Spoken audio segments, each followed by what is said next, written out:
80 metre ऊंची चट्टान की चोटी से एक ही दिशा में चल रहे दो जहाजों के अवनमन कोण क्रमशः 30 डिग्री और 60 डिग्री है। जहाजों के बीच की दूरी ज्ञात कीजिए। देखो, ये एक चट्टान है 80 मीटर। इस चट्टान से यहाँ पे मान लेते हैं कि एक ए पे जहाज है, दूसरा बी पे। तो इस पॉइंट पे जो अवनमन कोण होगा ये यहाँ पे ये 30 डिग्री हो जाएगा, तो ये 30 डिग्री हो जाएगा, ठीक है। और यहाँ पे जो होगा बी पॉइंट पे वो 60 डिग्री हो जाएगा। ये 90 डिग्री है, ये 80 मीटर है। हमें ए बी की दूरी निकालनी है, ठीक, दोनों जहाज़ों के बीच की दूरी। देखो, किसी भी ट्राइंगल में, राइट एंगल ट्राइंगल में अगर ये 30 है, ये 60 है और ये 90 है, तो 60 के सामने √3 होता है, 30 के सामने 1 होता है, 90 के सामने 2। यहाँ पे 60 के सामने 80 है तो ये 30 हो जाएगा। 30 के सामने कितना होगा? 80/√3। ये 30 है, ये 90 है, तो ये पूरा पूरा 60 हो जाएगा। अगर 30 के सामने 80 जो कि 1 बराबर होता है तो √3 कितना हो जाएगा? ये पूरा हो जाएगा 80√3, ठीक है। ए बी बराबर कितना होगा? ए बी बराबर यहाँ पे हो जाएगा 80√3 माइनस 80/√3। यहाँ से आ जाएगा 160/√3।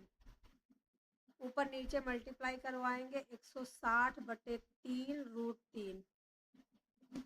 √3 की वैल्यू होती है 1.732, ठीक है।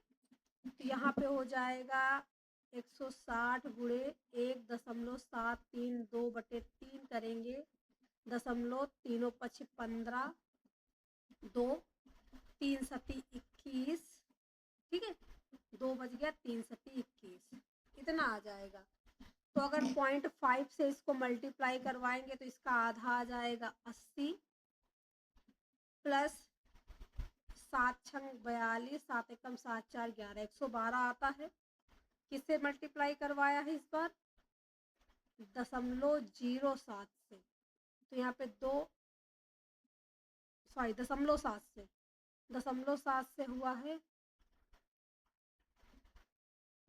0.0 से ही हुआ है भाई। हाँ, यहाँ पे 2 जीरो लग जाएंगे। 16 पंचे 80,